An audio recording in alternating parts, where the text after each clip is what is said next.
The morning sun filtered through the kitchen window as 12-year-old Emma sat at the breakfast table, her cereal growing soggy in the bowl. She could hear her stepmother Sarah moving around upstairs, getting ready for another day at her real estate job. Emma's 10-year-old brother Jake was still in his pajamas, playing with his toy cars on the living room carpet, making quiet rooming sounds. Their father Mark had left early for his construction job, as he always did. The house felt different when he wasn't there. Quieter but also more tense. Emma noticed how Sarah's voice changed when Dad wasn't around. It became sharper, more impatient. The woman who smiled sweetly at Mark and called him honey became someone else entirely, when it was just her and the children. Emma had been living with this reality for 3 years now, ever since her father married Sarah. Her own mother had died in a car accident when Emma was 7 and Jake was only 5. For 2 years, it had been just the 3 of them, Dad, Emma, and Jake. Those were hard times, but they were honest times. Dad cried sometimes when he thought they weren't looking. Emma learned to make sandwiches and help Jake with his bath. They were a team, grieving together but surviving together. Then Sarah came into their lives like a whirlwind of perfume and bright smiles. She worked at the real estate office where Dad had gone to look for a smaller house after Mom died. Sarah was beautiful, with blonde hair that always looked perfect and clothes that never seemed wrinkled. She brought gifts for Emma and Jake, toys and clothes and treats. Dad smiled again when Sarah was around, and Emma remembered feeling grateful for that. The wedding happened quickly. Sarah said there was no point in waiting when you knew something was right. She moved into their house, the same house where Mom had lived, where her pictures still hung on the walls. Those pictures disappeared gradually, one by one, until only a single photo remained in Dad's bedroom. At first, Sarah tried hard to win over the children. She took them shopping, made elaborate dinners, and suggested fun family activities. But Emma began to notice small things. The way Sarah's smile would fade the moment Dad left the room. How she would find fault with everything Emma did. The way she folded laundry. How she loaded the dishwasher. Even how she walked down the stairs. Sarah never yelled or said anything mean when Dad was home. She had perfected the art of the sweet voice and the concerned expression. "Mark, I'm worried about Emma," she would say. "She seems so angry lately. I try to connect with her, but she pushes me away." Dad would look at Emma with confused disappointment, and Emma learned to stay quiet because defending herself only made things worse. The real Sarah emerged slowly, like a photograph developing in a darkroom. She criticized Emma's appearance, her grades, her friends. Nothing Emma did was ever good enough. Sarah had her own way of doing everything, and Emma's way was always wrong. When Emma tried to help with dinner, Sarah would redo everything she had done. When Emma offered to help with laundry, Sarah would re-wash the clothes, sighing loudly about having to do everything herself. Jake, being younger and more naturally charming, seemed to escape most of Sarah's criticism. She actually seemed to enjoy his company sometimes, laughing at his jokes and letting him help her with small tasks. This created a confusing dynamic for Emma. She was happy that her little brother wasn't suffering the way she was, but it also made her feel more isolated and like maybe she really was the problem. The house developed 2 different atmospheres. When Dad was home, Sarah was the perfect stepmother. She would ruffle Jake's hair affectionately and ask Emma about her day with apparent interest. She would cook Dad's favorite meals and laugh at his stories from work. She would suggest family movie nights and weekend outings. To anyone watching, they looked like a happy, blended family. But when Dad left for work each morning, the mask came off. Sarah's voice became cold and critical. She found reasons to be annoyed with Emma constantly. The girl was too loud, too quiet, too messy, too neat. She took too long in the bathroom, or she didn't shower enough. Her homework took up too much space on the kitchen table, or she wasn't taking her studies seriously enough. Emma began to feel like she was walking on eggshells every moment Dad wasn't home. She tried to make herself invisible, staying in her room as much as possible, but that just gave Sarah more ammunition. "Your daughter is so antisocial," she would tell Dad. "She never wants to spend time with the family. I'm starting to think she needs professional help." The professional help comment scared Emma more than anything else. She had heard Sarah talking on the phone to her sister about troubled children and therapeutic boarding schools. The idea of being sent away, of being separated from Jake and Dad, filled her with panic. So she tried harder to be good, to be invisible, to avoid giving Sarah any reason to complain. But it seemed like the harder Emma tried, the more creative Sarah became in finding fault. If Emma cleaned her room perfectly, Sarah would complain that she was being obsessive. If Emma left even a small mess, Sarah would launch into lectures about responsibility and respect. There was no winning, no safe space, no way to be right. Jake noticed that his sister was sadder than she used to be, but he was too young to understand the complex dynamics at play. He would sometimes ask Emma why she looked upset, and she would force a smile and tell him everything was fine. She didn't want to burden him with problems he couldn't fix, and she was afraid that if she said anything bad about Sarah, it might get back to Dad somehow. The worst part was how isolated Emma felt. She couldn't talk to her friends about it, because how do you explain that your stepmother is mean to you when your father isn't around? It sounded petty and childish, and Sarah was so careful never to leave any evidence. There were no bruises, no broken objects, no witnesses, just a constant stream of criticism and coldness that wore Emma down day by day. Emma found herself missing her mother more intensely than she had in years. She remembered how safe she had felt with Mom, how nothing she did was ever wrong in her mother's eyes. She remembered being praised for trying, being hugged when she failed, being loved unconditionally. That kind of love felt like a distant memory now, something that belonged to a different life entirely. The breaking point came on a Tuesday afternoon in November. Emma had been fighting a cold all week, but she hadn't wanted to miss school because they were preparing for the fall play. She had a small role as a townsperson, but it meant everything to her. It was something that was hers, something Sarah couldn't criticize or take away. She came home with a fever and a terrible headache, feeling worse than she had all week. Jake was already home, sitting at the kitchen table working on his math homework. Sarah was in the living room, talking loudly on the phone with someone about a house showing. Emma could hear her laughing and using her professional voice, the one that was smooth and confident. Emma went straight to the bathroom and splashed cold water on her face, hoping it would help with the fever. When she looked in the mirror, she could see that her cheeks were flushed and her eyes looked glassy. She really did feel awful. All she wanted was to lie down in her bed and maybe ask Sarah if she could have some medicine for her headache. When she came out of the bathroom, Sarah was off the phone and standing in the kitchen looking through some paperwork. Emma approached carefully, knowing that Sarah's mood could change quickly depending on how her work was going. "Sarah?" Emma's voice came out smaller than she intended. "I don't feel very good. I think I have a fever." Sarah looked up from her papers with an expression of immediate annoyance. "What do you mean you don't feel good? You were fine this morning when you left for school." "I know, but I've been feeling sick all day and now I think it's getting worse." Emma touched her forehead, which felt hot to her own touch. "Could I maybe have some Tylenol or something?" Sarah's eyes narrowed. "Let me guess. You have some test tomorrow that you didn't study for, so now you're suddenly sick." "No, that's not it at all.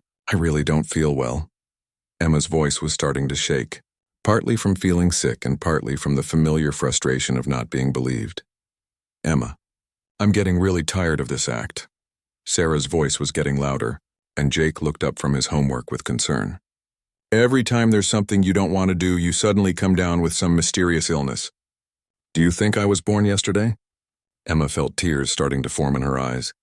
She really did feel terrible, and the last thing she needed was to be accused of lying. "I'm not lying. I really am sick. My head hurts and I feel hot and I just want to lie down." "Your head hurts," Sarah repeated in a mocking tone. "Well, you know what gives me a headache? Coming home from a long day of work to deal with a child who thinks she can manipulate me with fake illnesses." "It's not fake." Emma's voice cracked and she could feel her control slipping away. "Why won't you believe me? I never lie about being sick." Sarah slammed her papers down on the counter, making both Emma and Jake jump. "Don't you dare raise your voice at me, young lady. I am the adult in this house and I'm telling you that you are not sick. You're just being dramatic because you want attention." Emma felt something break inside her chest. All the months of criticism, all the times she had been accused of lying or being difficult, all the loneliness and frustration came pouring out at once. "I hate this," she screamed, surprising herself with the volume of her own voice. "I hate living here. I hate pretending everything is okay when it's not." The words hung in the air like a bomb that had just exploded. Jake's pencil had stopped moving entirely, and he was staring at his sister with wide eyes. Sarah's face had gone very still, and Emma could see something dangerous forming in her expression. "I want my dad." Emma continued, the words tumbling out before she could stop them. I want my real mom. I'm tired of pretending you're nice when you're mean to me every single day. How dare you? Sarah's voice was very quiet now, which was somehow more terrifying than when she had been yelling. How dare you speak to me that way in my own house? It's not your house, Emma shouted back. It was my mom's house first. You just moved in and took over everything. Sarah took a step toward Emma, and for a moment Emma thought she might actually hit her. Instead, Sarah's voice became deadly calm. Let me tell you something, you ungrateful little brat. Your precious mother is dead. She's been dead for years and she's never coming back. This is my house now and I am your mother now, whether you like it or not. Emma felt like she had been slapped. You're not my mother, she screamed. You'll never be my mother. Emma, stop! Jake's small voice cut through the shouting. He had gotten up from the table and was standing between them, looking scared and confused. Please stop fighting! But Emma couldn't stop. All the pain and anger she had been holding inside for 3 years was pouring out, and she couldn't make it stop. You don't care about us at all. You just wanted to marry Dad. You pretend to be nice when he's here, but you're mean when he's gone. You're fake. Sarah's mask was completely gone now. Her face was twisted with rage, and when she spoke, her voice was full of venom. You want to know what's fake? I'll tell you what's fake. The way your father pretends you're not a burden. The way he pretends he doesn't wish you would just disappear so he could have a normal family. Emma felt the blood drain from her face. That's not true, isn't it? Sarah smiled, but it wasn't a nice smile. Why do you think he works such long hours? Why do you think he's never here? He's tired of dealing with you and your problems. He's tired of having to take care of his dead wife's troubled children. Stop it. Jake was crying now, covering his ears with his hands. Stop saying mean things. But Sarah was just getting started. Your father never wanted children in the first place. Your mother trapped him by getting pregnant, and now he's stuck with 2 kids who remind him every day of his biggest mistake. Emma couldn't breathe. She felt like the room was spinning around her. You're lying, she whispered. Am I? Then why hasn't he adopted you legally? Why hasn't he given you his last name? Because he doesn't really want you permanently. You're just something he has to tolerate until you're old enough to leave. The cruelty of the words hit Emma like physical blows. She knew Sarah was trying to hurt her, knew she was saying the worst things she could think of, but the words still found their mark. All of Emma's deepest fears, all the insecurities she tried not to think about, were being thrown in her face by someone who was supposed to care about her. Emma ran toward the stairs, but Sarah called after her. And another thing, if you ever speak to me that way again, I'll make sure your father knows exactly what kind of child you really are. I'll tell him you're becoming violent and unstable, just like I've been warning him. How long do you think it will take before he decides you need to go somewhere that can handle troubled children? Emma stopped at the bottom of the stairs, her whole body shaking. The threat was clear, and they both knew Sarah had the power to carry it out. Dad trusted Sarah completely. If she told him that Emma was becoming dangerous or uncontrollable, he would believe her. Emma ran to her room and slammed the door, throwing herself onto her bed and sobbing into her pillow. Her whole body was shaking, partly from the fever she definitely had and partly from the emotional earthquake that had just happened downstairs. She could hear Jake crying in the kitchen and Sarah's voice suddenly gentle again, comforting him. It's okay, sweetie, Sarah was saying. Your sister is just having a hard time right now. Sometimes when people are upset, they say things they don't mean. Emma pressed her face deeper into the pillow, hating how easily Sarah could switch back to being the caring stepmother. Jake would remember Sarah comforting him, not Sarah saying terrible things about their father and their dead mother. It was like Sarah had planned it that way, making sure that even in her cruelest moments she came out looking like the reasonable adult dealing with a difficult child. The fever made everything feel worse. Emma's head was pounding and she felt hot and cold at the same time. But even through the physical discomfort, the emotional pain was overwhelming. Sarah's words kept playing in her head like a broken record. Did Dad really see them as burdens? Was that why he worked so much? Was that why he seemed tired all the time? Emma tried to push the thoughts away, but they had already taken root. She started remembering things differently. The way Dad sometimes looked overwhelmed when she and Jake were fighting. The way he seemed relieved when Sarah took over planning their meals and activities. The way he had seemed almost grateful when Sarah suggested that maybe Emma needed more structure and discipline. Maybe Sarah was right. Maybe Dad had never really wanted children. Maybe he was just doing what he thought he was supposed to do, because their mother had died. Emma remembered overhearing a conversation between Dad and his brother last year, where Uncle Tom had said something about how hard it must be to raise another man's children. At the time, Emma had been confused because Dad was her real father. But now she wondered if Uncle Tom had meant something else entirely. The more Emma thought about it, the more convinced she became that Sarah might be telling the truth. Dad had never officially adopted them, even though Sarah had pushed for it several times. He had never given them his last name, even though Emma had asked about it once. When people asked if they were his kids, he always hesitated for just a second before saying yes. Emma heard footsteps on the stairs and quickly wiped her eyes, trying to compose herself. She expected it to be Sarah coming to continue the fight or to deliver more threats. Instead, there was a soft knock on her door and Jake's voice called out quietly, "Emma, can I come in?" Emma sat up and tried to make her voice sound normal. "Yeah, come in." Jake opened the door slowly and peeked his head around before stepping into the room. His eyes were still red from crying and he looked small and scared. He climbed onto Emma's bed and sat next to her, not saying anything for a moment. "Are you really sick?" he asked finally. Emma nodded. "Yeah, I really am. My head hurts and I feel hot." Jake reached over and put his small hand on her forehead, the way their mother used to do when they were little. "You do feel hot," he said seriously. "Sarah gave me some crackers and ginger ale. Do you want some?"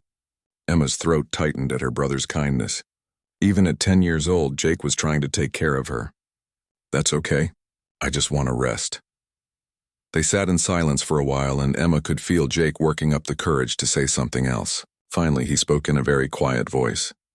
"Emma, do you really hate living here?" The question broke Emma's heart.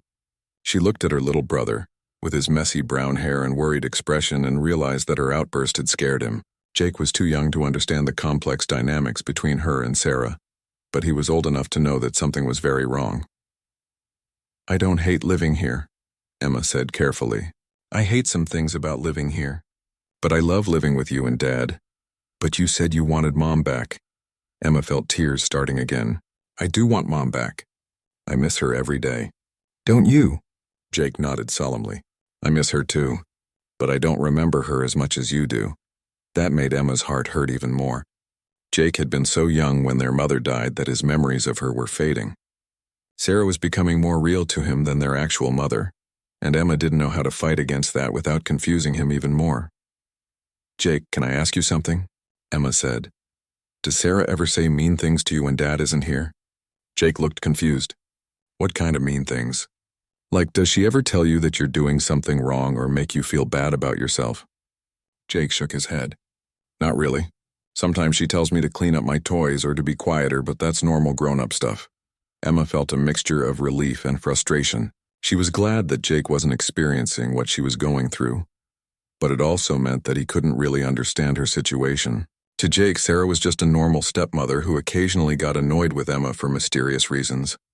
"Why does she say mean things to you?" Jake asked. Emma didn't know how to answer that question. She didn't understand it herself. "I think maybe she doesn't like me very much," she said finally. "But why?" "You're nice." Emma almost started crying again at her brother's simple faith in her goodness. "Sometimes grown-ups don't like people for reasons that don't make sense," she said. "It's not your fault and it's not really mine either. It's just the way it is." Jake was quiet for a moment processing this information. Then he said something that surprised Emma. "I heard Sarah talking on the phone yesterday. She was talking to someone about sending you to a different school." Emma's blood went cold. "What kind of different school?" "I don't know. She said something about how some kids need more help than regular families can give them. She said maybe you needed to go somewhere with people who know how to deal with difficult children."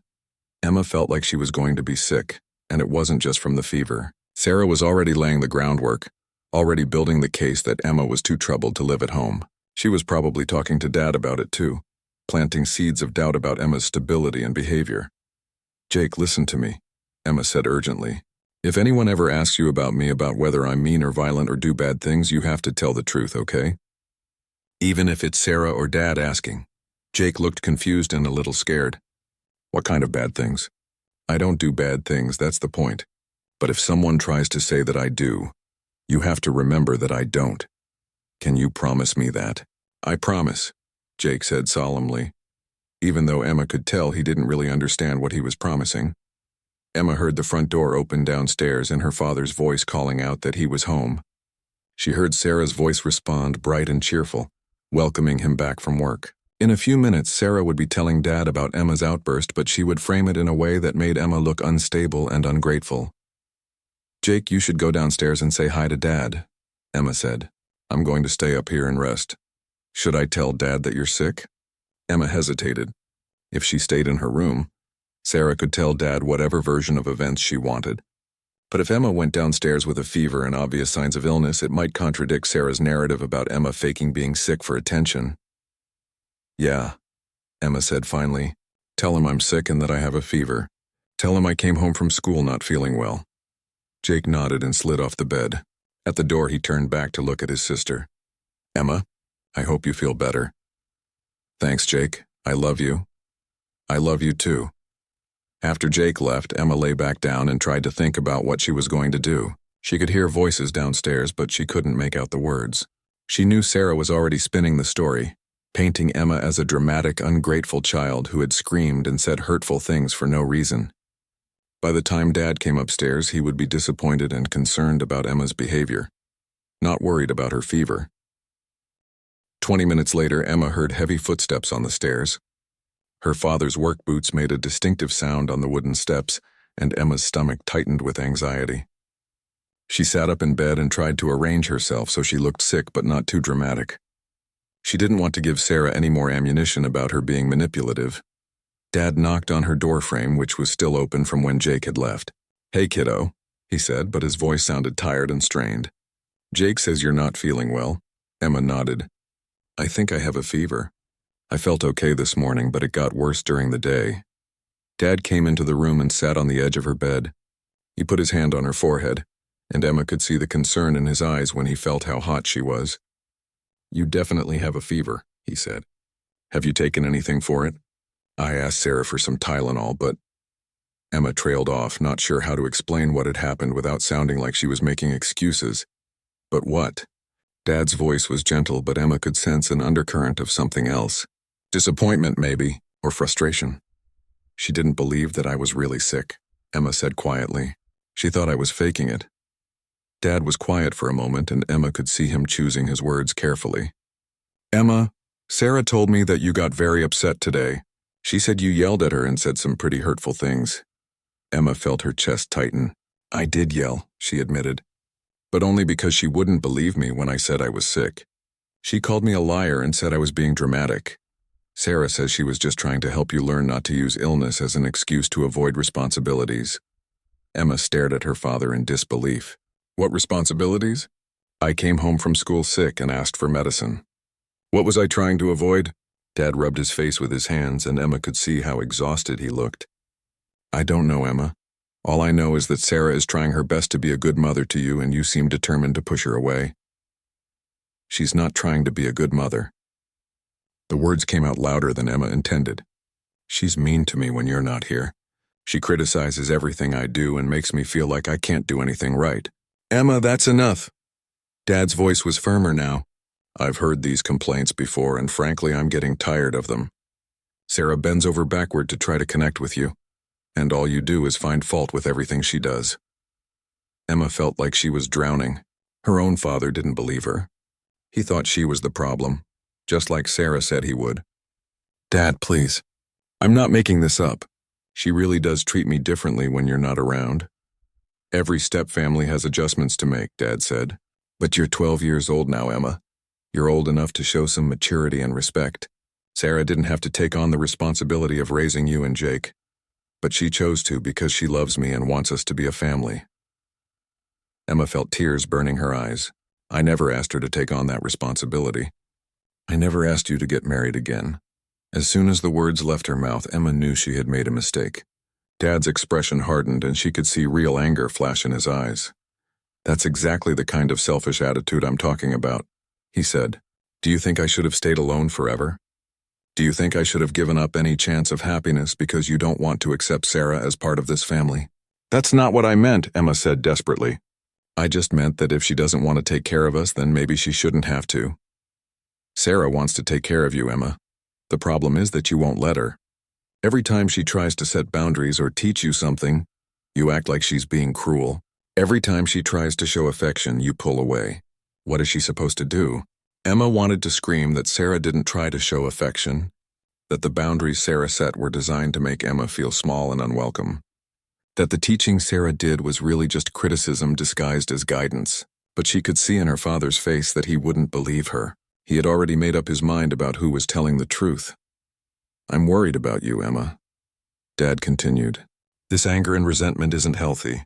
Sarah thinks maybe you should talk to someone, maybe a counselor who can help you work through these feelings." Emma's blood went cold. This was it. This was how Sarah was going to get rid of her. First counseling, then boarding school, then who knows what.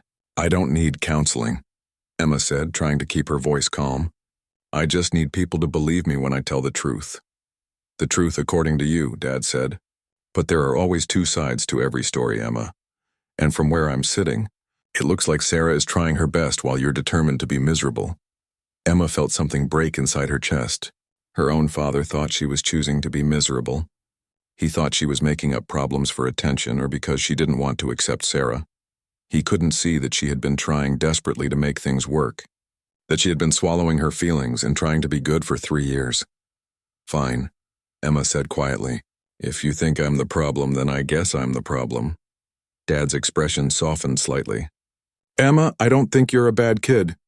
I think you're hurt and confused, and you're taking those feelings out on Sarah because it's easier than dealing with them directly." "What am I supposed to deal with?" Emma asked. "Mom is dead. You married someone else. Jake and I had to accept it whether we wanted to or not. What feelings am I not dealing with?" Dad was quiet for a long moment. "Maybe the feeling that you're angry at me," he said finally. "Maybe the feeling that you blame me for Mom's death or for moving on or for not being the perfect father you think you deserve." Emma stared at him in shock. "I don't blame you for Mom's death, and I don't think I deserve a perfect father. I just want you to believe me when I tell you what's happening. What's happening, Emma, is that you're growing up in a blended family and it's hard. It's hard for all of us, but we have to try to make it work because we're all we have." Emma wanted to ask why making it work always seemed to mean that she had to change, that she had to accept Sarah's treatment and stop complaining about it. She wanted to ask why Sarah never had to try to understand Emma's perspective or change her behavior. But she could see that her father was already convinced that he knew the truth of the situation. "I really do have a fever," Emma said quietly. "Can I please just have some medicine and go to sleep?" Dad looked at her for a moment and she could see him struggling with something. Finally, he nodded. "I'll get you some Tylenol. But Emma, we need to talk more about this counseling idea. I think it could really help you." After Dad left to get the medicine, Emma lay back down and pulled her covers over her head. She felt like she was disappearing, like every conversation was making her smaller and less real. Her father saw her as a problem to be solved, not a daughter to be protected. Sarah saw her as an obstacle to be removed. Even Jake, who loved her, couldn't really understand what she was going through. Emma closed her eyes and tried to imagine what her mother would have done if she were still alive. Would Mom have believed her? Would Mom have protected her from someone who was being cruel? Emma thought the answer was yes. But it had been so long since Mom died that sometimes Emma wondered if she was just imagining the kind of mother she wanted to remember. When Dad came back with the Tylenol and a glass of water, Emma took the medicine without complaint. She thanked him quietly and promised to get some rest. She didn't argue about the counseling idea or try to defend herself anymore. What was the point? She could see that her father had already decided what was true, and nothing she said was going to change his mind. After he left, Emma lay in the dark and listened to the sounds of her family having dinner downstairs. She could hear Sarah's laughter and Jake's voice telling some story about school. She could hear Dad asking questions and making comments, sounding more relaxed than he had when he was talking to her. Emma realized that this was probably how it would be from now on. Dinner conversations that happened without her. Family decisions that she wasn't part of. A slow, gradual process of being pushed to the edges of her own family until eventually she wasn't really part of it anymore. The fever made her thoughts fuzzy and disconnected. But one thing was crystal clear. She was completely alone in this situation, and no one was coming to save her. The next few weeks passed in a blur of careful politeness and growing distance. Emma recovered from her fever, but something fundamental had shifted in the house. Sarah was more confident now, more openly critical when Dad wasn't around. She had won the battle over who Dad believed, and they both knew it. Emma tried to be the perfect stepdaughter. She cleaned her room without being asked, helped with dinner without complaint, and spoke to Sarah with careful respect. But nothing she did seemed to matter. Sarah found new ways to be dissatisfied, new reasons to sigh and shake her head when talking to Dad about Emma's behavior. "She's trying too hard now," Sarah told Dad one evening when she thought Emma couldn't hear. "It feels fake, like she's putting on an act. I'm worried that she's just getting better at hiding her real feelings instead of actually dealing with them." Emma pressed herself against the wall outside the kitchen, listening to her stepmother turn even her good behavior into evidence of deeper problems. There was no winning. If she was difficult, she was troubled. If she was compliant, she was manipulative. Sarah had created a perfect trap. "Maybe the counseling will help," Dad replied. "I called Dr. Peterson's office today. They can see her next week." Emma's heart sank. She had been hoping that Dad would forget about the counseling idea, or that her improved behavior would convince him it wasn't necessary. But apparently Sarah's campaign was working too well. Dad was more convinced than ever that Emma needed professional help. The following Tuesday, Emma found herself sitting in a comfortable office across from Dr. Peterson, a middle-aged woman with kind eyes and a gentle voice. Dad had driven her to the appointment, and Sarah had insisted on coming along for support. "So Emma," Dr. Peterson began, "your parents are concerned about how you've been adjusting to your family situation. Can you tell me a little bit about what's been going on at home?" Emma glanced at the door, knowing that Dad and Sarah were sitting in the waiting room just outside. She wondered how much they could hear through the walls and how much of what she said would get back to them later. "I don't know," Emma said carefully. "I guess sometimes it's hard living with a step-parent." Dr. Peterson nodded encouragingly. "That's very normal. Blended families face unique challenges. What specifically has been difficult for you?" Emma felt trapped. If she told the truth about Sarah's behavior, Dr. Peterson might repeat it to Dad and Sarah, making things worse at home. If she didn't tell the truth, then the counseling wouldn't help, and Dad would think she was being uncooperative here too. "Sometimes I feel like my stepmother doesn't really like me," Emma said finally. "Like she's nice when my dad is around, but different when he's not." "Different how?" "More critical, I guess. Like nothing I do is right." Emma paused, trying to find words that wouldn't sound too dramatic. "She makes me feel like I'm always in trouble even when I haven't done anything wrong." Dr. Peterson made some notes. "Have you talked to your father about these feelings?" "I tried to, but he doesn't believe me.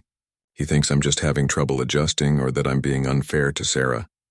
"And how does that make you feel?" Emma felt tears starting to form. "Like I'm invisible. Like what I say doesn't matter because everyone has already decided what the truth is." Dr. Peterson handed Emma a tissue. "That sounds very lonely and frustrating." For the first time in weeks, Emma felt like someone was actually listening to her. "It is," she whispered. They talked for the full hour, and Dr. Peterson asked thoughtful questions that made Emma feel heard rather than judged. When the session ended, Dr. Peterson asked to speak with Dad and Sarah alone. Emma sat in the waiting room, watching other families come and go, and tried not to think about what Dr. Peterson might be saying to her parents. When they finally emerged, Dad looked thoughtful and Sarah looked pleased, which made Emma's stomach churn with anxiety. In the car on the way home, Sarah turned around from the front seat to speak to Emma. "Dr. Peterson seems very nice," she said in her sweetest voice. "I'm so glad we found someone who can help you work through these feelings." Emma said nothing, staring out the window at the passing trees. She had a sinking feeling that whatever Dr. Peterson had told them had somehow been twisted to support Sarah's narrative about Emma being troubled and difficult. That evening at dinner, Dad seemed more distant than usual. He answered Emma's questions about his day with short responses and avoided making eye contact. When Emma asked if she could go to her friend Madison's house on Saturday, he hesitated before saying they would talk about it later. After dinner, Emma was loading the dishwasher when she overheard Dad and Sarah talking in the living room. Their voices were low, but Emma could make out most of what they were saying. "Dr. Peterson confirmed what we suspected," Sarah was saying. "Emma is definitely struggling with attachment issues and some oppositional behavior patterns. She said it's common in children who have experienced early trauma like losing a parent." Emma's hand still on the dishes. That wasn't what Dr. Peterson had said at all. The therapist had been understanding about Emma's feelings, and had even mentioned that her concerns about inconsistent treatment sounded legitimate.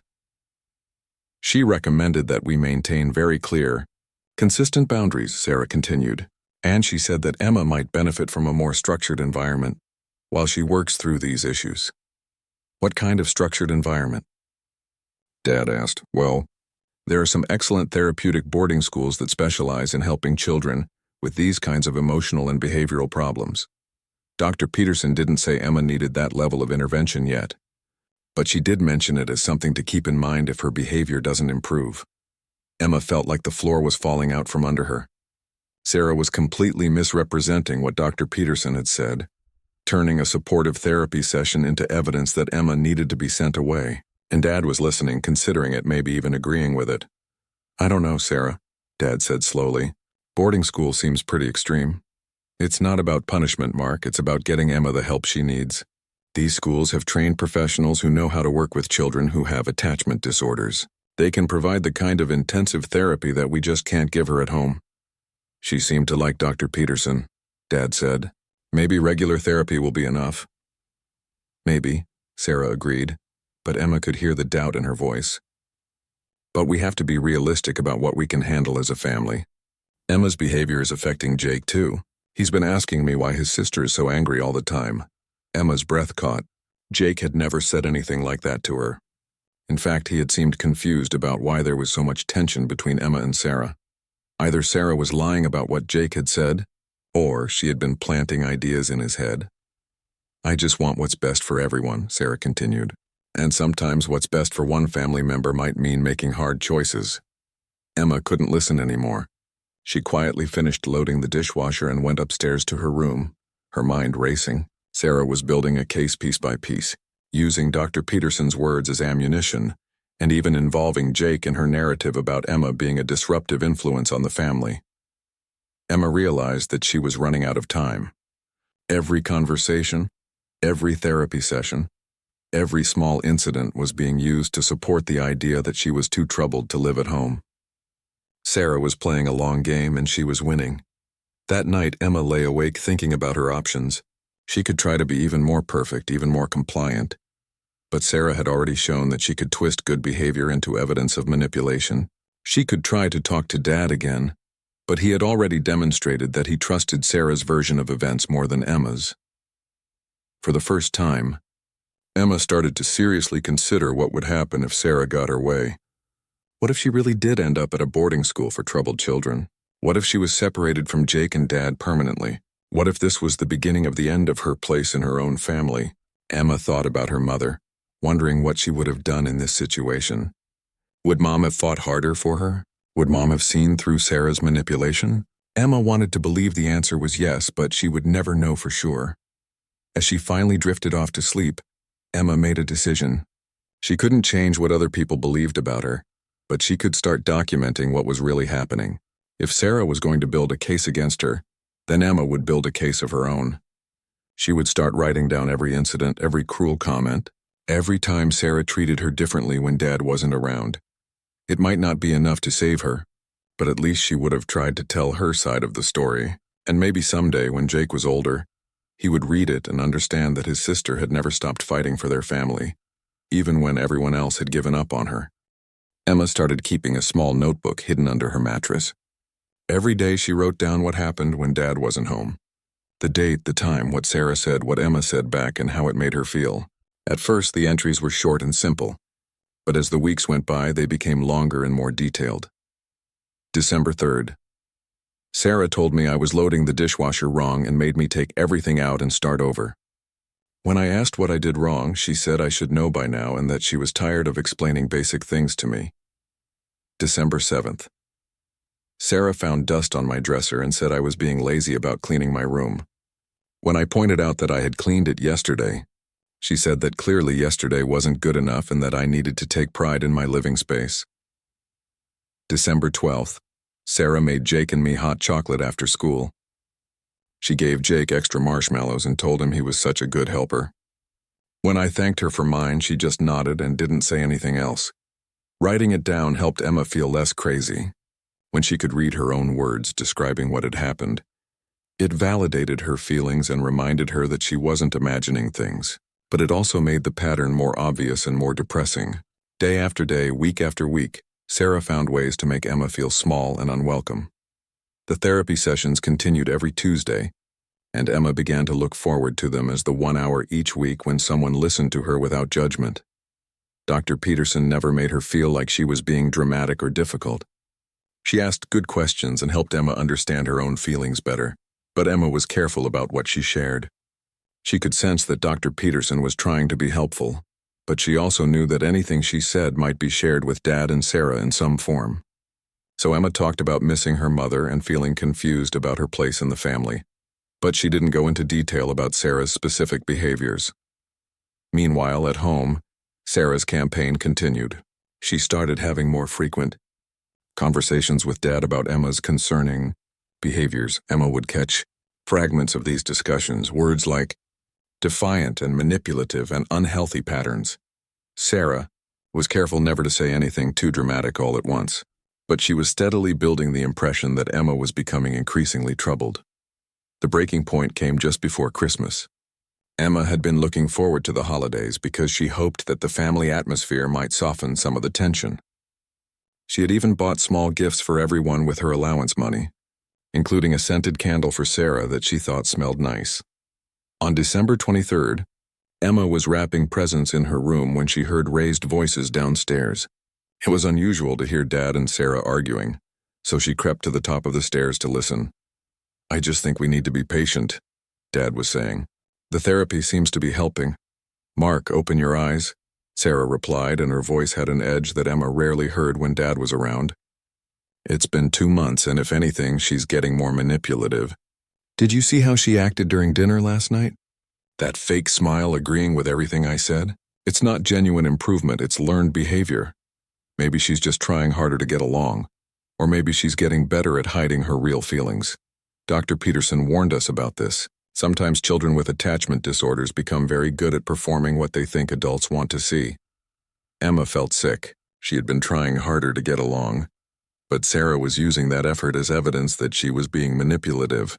There was literally nothing Emma could do that wouldn't be twisted into proof that she was troubled. "The school in Vermont has an opening in January," Sarah continued. "I called them yesterday just to get information. They have an excellent program for children with emotional and behavioral issues. Small classes, individual therapy, structured activities. Emma could get the kind of intensive help she needs. Sarah, I'm not ready to send my daughter away." "She's not your daughter, Mark." The words hung in the air like a bomb. Emma gripped the banister so hard her knuckles turned white. "What did you say?" Dad's voice was very quiet. "I'm sorry, that came out wrong," Sarah said quickly. "I just meant that maybe part of the problem is that you're so emotionally invested that you can't see the situation clearly. Sometimes it takes an outside perspective to recognize when a child needs professional help." "Emma is my daughter," Dad said firmly. "Maybe not biologically, but in every way that matters." Emma felt a surge of hope. Dad was defending her, standing up for her relationship with him. Maybe he did really see her as his daughter after all. "Of course she is," Sarah said, her voice back to its usual soothing tone. "I didn't mean to suggest otherwise. I'm just worried about her, Mark. And I'm worried about Jake, too. He's been having nightmares lately." "Nightmares? About what?" "He won't say exactly, but I think he's picking up on all the tension in the house. Children are so sensitive to conflict even when we try to hide it from them." Emma's stomach dropped. Jake hadn't mentioned having nightmares to her. Either Sarah was lying or Jake was keeping things from Emma that he was sharing with Sarah. Both possibilities were terrifying. "Maybe if Emma got the help she needs," Sarah continued gently, "the whole family could start healing. Sometimes the most loving thing you can do for a child is recognize when they need more than you can provide at home." Emma couldn't listen anymore. She crept back to her room and closed the door quietly, then sat on her bed with her notebook and wrote down everything she had heard.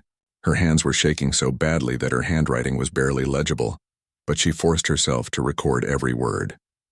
As she wrote, Emma realized that Sarah had been building to this moment for months. Every criticism, every conversation with Dad, every therapy session had been laying the groundwork for this conclusion.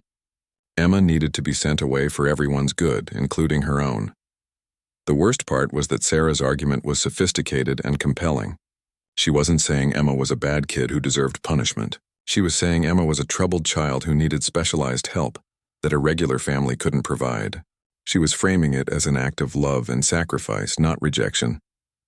Emma looked around her room, at the posters on her walls and the stuffed animals on her shelf, and the photos of her and Jake from happier times. This room had been hers for her entire life. Her mother had painted the walls blue because it was Emma's favorite color. Her father had built the bookshelf by the window when Emma started collecting chapter books, but now it might all be taken away from her. Not because she had done anything terrible, but because Sarah wanted her gone and had convinced Dad that it would be better for everyone. Emma opened her notebook to a fresh page and began writing a letter. Not to her father or to Sarah or to Dr. Peterson, but to her future self, to the person she would become if she survived this, if she found a way to grow up despite everything that was happening to her. Dear future Emma, she wrote. If you're reading this, it means you made it through whatever comes next. I want you to remember that you tried your best. I want you to remember that you loved Jake and Dad even when they couldn't protect you. I want you to remember that Mom would have been proud of how hard you fought to stay in your family, even when everyone else gave up on you. Emma wrote for an hour, pouring all of her fear and love and determination onto the pages. When she was finished, she hid the notebook back under her mattress and tried to figure out what she was going to do next.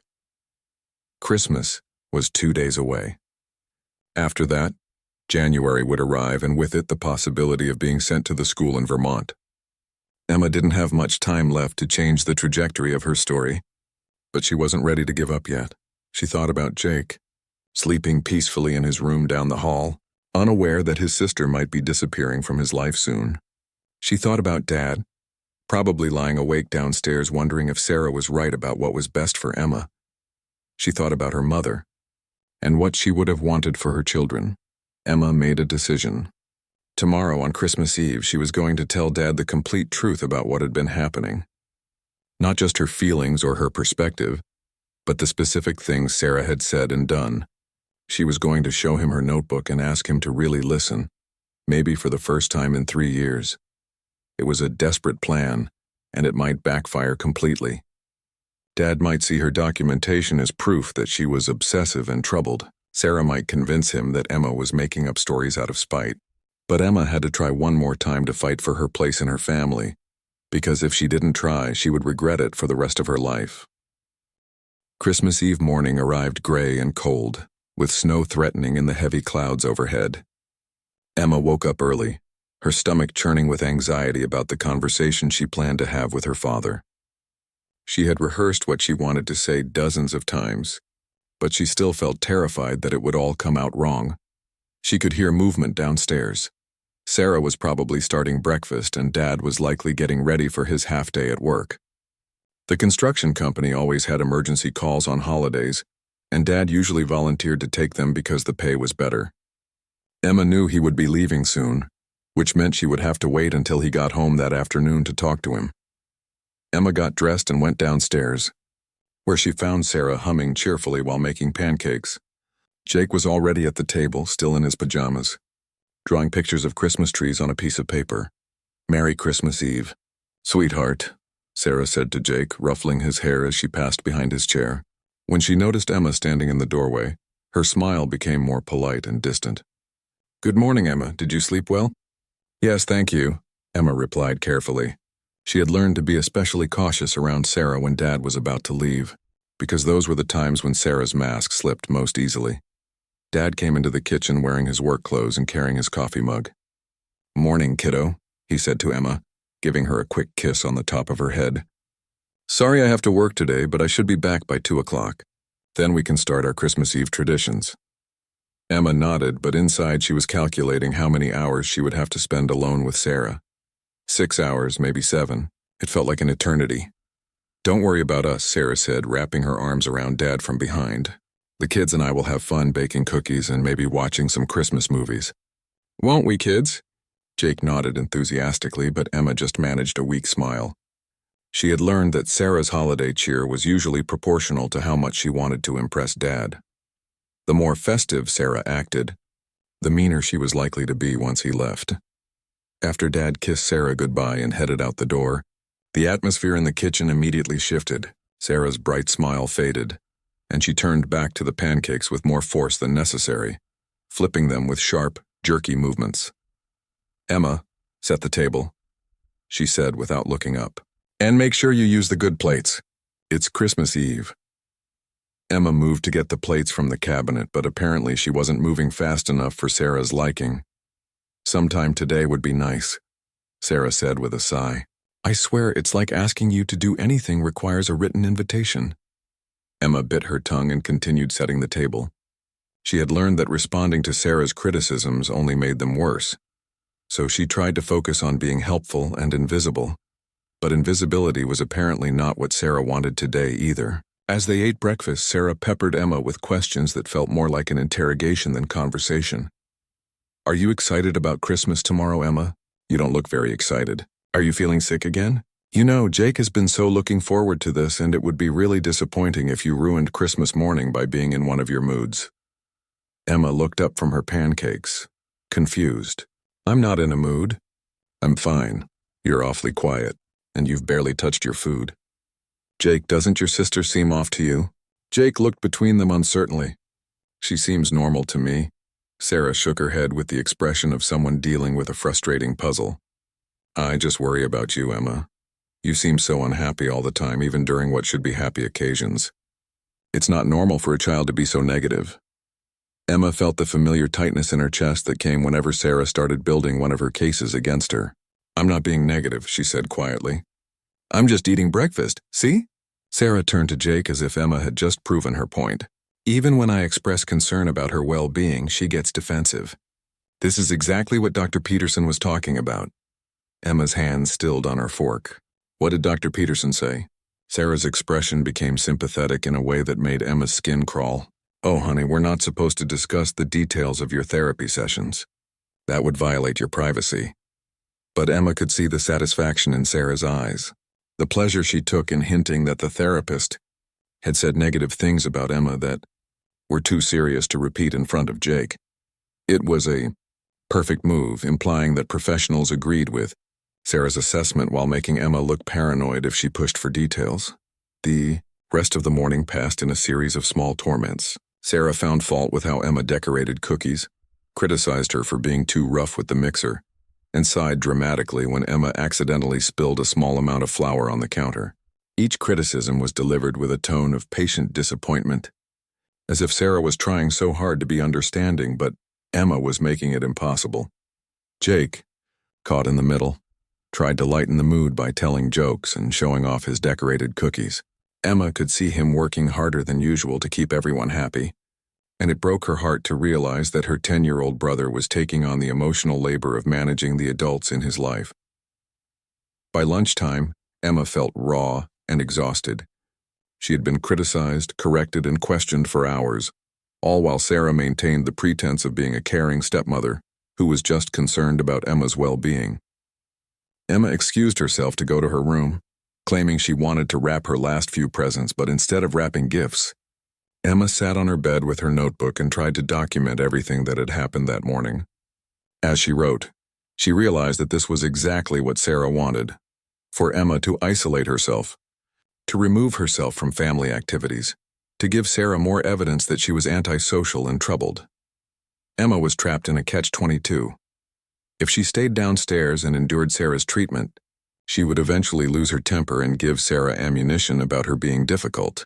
If she removed herself from the situation, Sarah could point to that as evidence that Emma was withdrawing from the family and rejecting attempts at bonding. Around 2 o'clock, Emma heard Dad's truck in the driveway. She felt a mixture of relief and terror, relief that the morning was over, and terror that she was about to have the most important conversation of her life. Emma waited until Dad had been home for about an hour, until he had changed out of his work clothes and settled into his comfortable chair in the living room. Sarah was in the kitchen starting dinner preparations, and Jake was in his room playing with his toys. It was as private as things were likely to get. Emma knocked on the living room doorframe. "Dad, can I talk to you about something important?" Dad looked up from the newspaper he was reading and gestured for her to come in. Of course, kiddo. What's on your mind? Emma sat down on the couch across from him, her notebook clutched in her hands. Her heart was beating so fast she felt dizzy, but she forced herself to speak. Dad, I need to tell you some things about what's been happening when you're not home, and I need you to really listen to me, okay? Dad's expression became more serious. Okay, I'm listening. Emma took a deep breath and opened her notebook.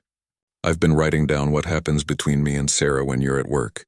Not because I want to get her in trouble, but because I was starting to feel like I was going crazy, like maybe I really was imagining things. She began to read from her entries, starting with the most recent and working backwards. She read about the morning's criticisms, about the therapy sessions being misrepresented, about the conversations she had overheard about sending her away.